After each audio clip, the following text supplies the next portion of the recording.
After a 2-year break, the World Confectionery Conference returned to Brussels in Belgium for what proved a highly memorable, engaging and entertaining day, covering finished products, ingredients and systems, as well as a number of key policy issues, including the EUDR deforestation regulations that are coming through,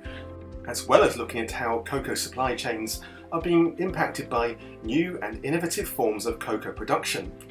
which all formed part of the celebrations for this year's 90th anniversary of Confectionery Production magazine, which is marked in style at this year's event. Our opening presentation came from Can Buharali, the recently elected president of Caobisco, the European Confectionery, Sweets and Chocolate Association, who discussed some of the major challenges facing the industry, including the aforementioned EUDR, as well as how the organisation is meeting the needs of its many thousands of members across Europe. Trends form a key part of our major show for the year, and as such, we welcomed Honorata Jaroka of Mintel to discuss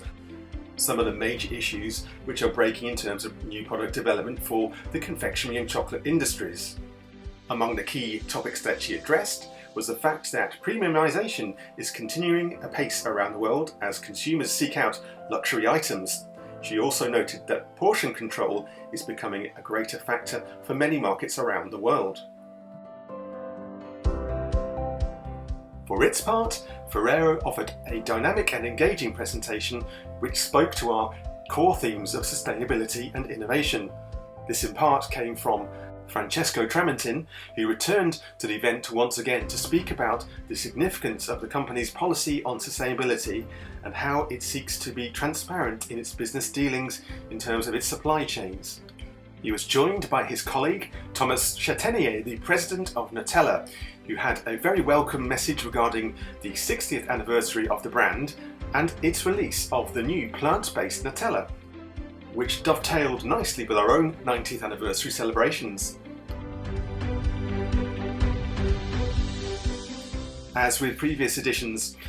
this year's show offered ample opportunity for guests to relax, enjoy themselves, take a break and exchange ideas and reflect upon those 14 presentations throughout the day, which offered a true reflection of our dynamic industries,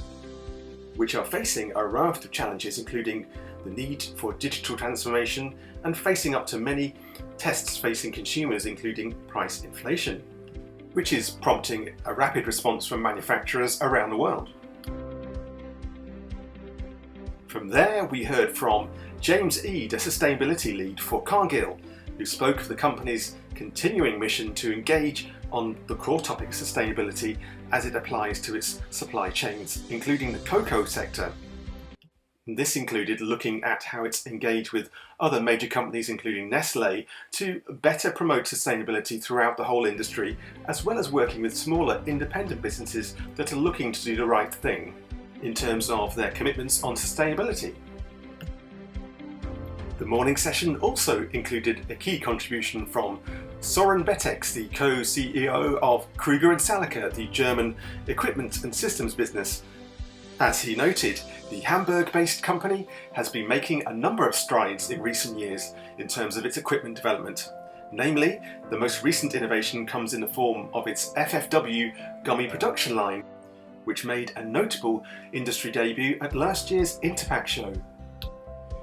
Next up was Lynn Pitt, the Managing Director of DT&G Ltd, the UK-based business which has a specialism in confectionery and particularly chocolate coating systems,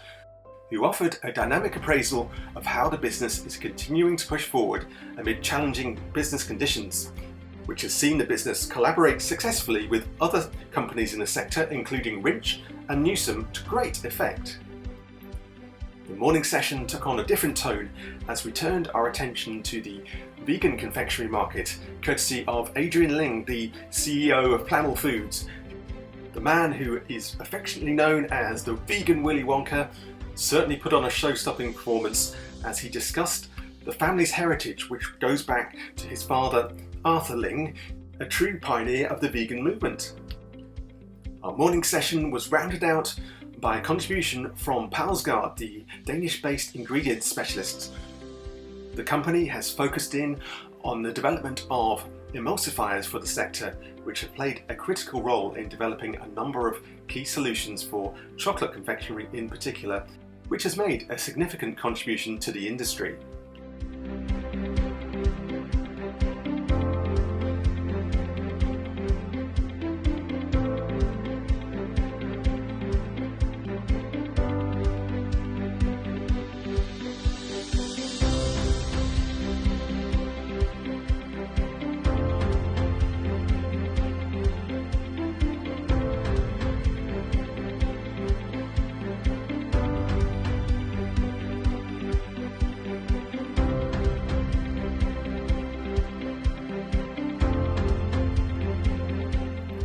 Our afternoon sessions on the day began in a very thought-provoking fashion, courtesy of Joke Aerts, a sustainability specialist from the Dutch-based Tony's Chocolonely confectionery group,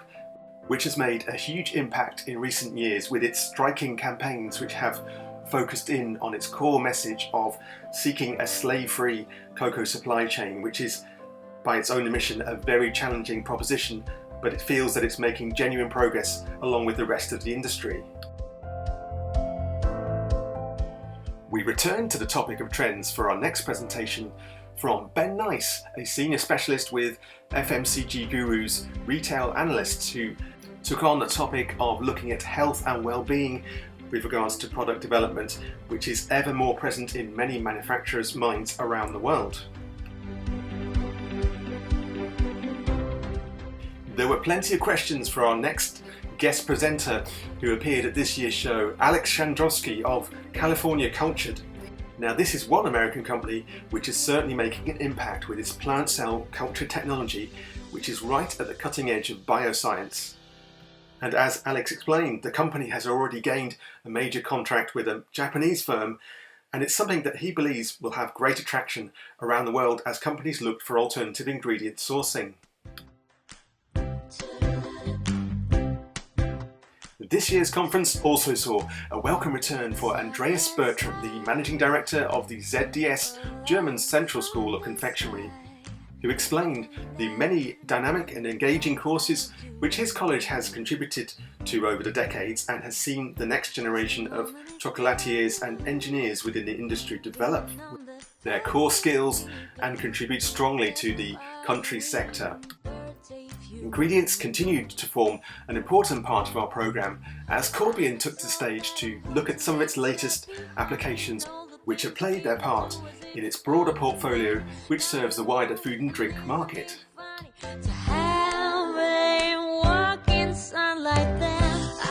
And finally, we heard from Germany's Gelita about some of the major innovations that it's been making within the ingredient segment, including its Soluform sugar reduction technology, which has impressed judges at this year's World Confectionery Awards for our World Confectionery Conference, with the business winning out in the category, which added further to the sense of celebration for the day.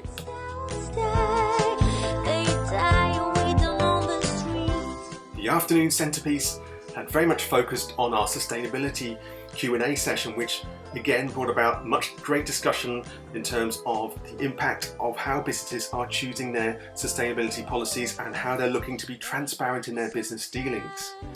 This year's panel looked at the EUDR regulations with Anthony Fountain of the Voice Network, Francesco Tramontin of Ferrero, the Queen of Eti-Oni in Nigeria,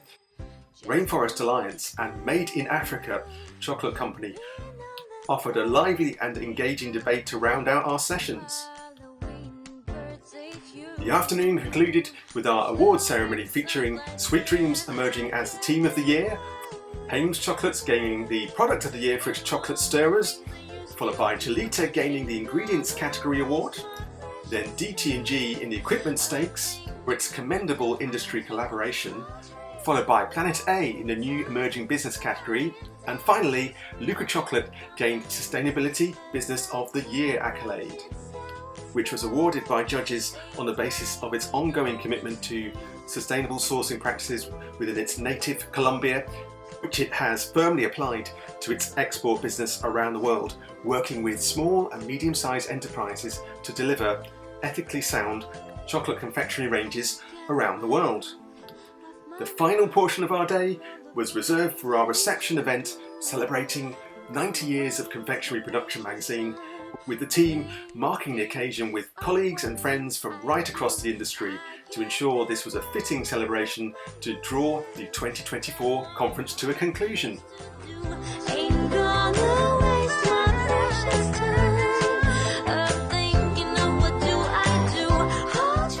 As an added extra for this year's World Confectionery Conference, we went behind the scenes in Brussels once more with the assistance of Cathy Manlow of the Academy of Chocolate, who offered an excellent tour of local chocolatiers who have made the city special in terms of its contribution to the confectionery and chocolate sector in particular, and therefore made it a very fitting place for the World Confectionery Conference. From touring several key sites within the city, it was certainly clear that the passion and dedication of these small and independent stores is what makes the city especially renowned for its chocolate production and draws in millions of tourists every single year. Cathy offered her views on this year's World Confectionery Conference. The experience. It was really interesting. Thank you so much for putting it together. The lineup of speakers was really well done, and I have to say I particularly enjoyed some of the afternoon sessions. If I can mention, for example, the cell culture chocolate, which was really different, and I really look forward to reading more about it in your publication. And I also thought it was a good mix in terms of the, I'd say the range, about sugar, for example, which I didn't know much about, even though it's not my sector. I thought it was really interesting too. So thank you for also including those. This was a very unique, a very wonderful one-day conference, short, sweet, but incredibly well organized, run, and it was an amazing, diverse program that you managed to pack into one day, in one venue, one stage, and I think the WCC has found itself a niche voice in sometimes a very overcrowded kind of market. My number one goal is education. We're a startup that's really making an impact in the whole industry, which is creating a new way of agriculture for cocoa. And our goal is to educate the relevant parties. And being at this conference was to share the vision, what could be possible, and talk to the right stakeholders about the opportunity. And what I definitely can say is that several of the individuals I have met at this conference, I was planning to actually fly for specifically to meet them in around Europe, and they're happy to be at this conference, and now we're having follow-up conversations. But I can definitely tell you that the feedback that I've gotten, both in terms of meeting the right individuals in the room and the interest they had towards innovation in this space was crucial. So I'm very happy. Both it was a business to make this investment to come here, and I would encourage other innovative businesses to consider coming to the conference speaking.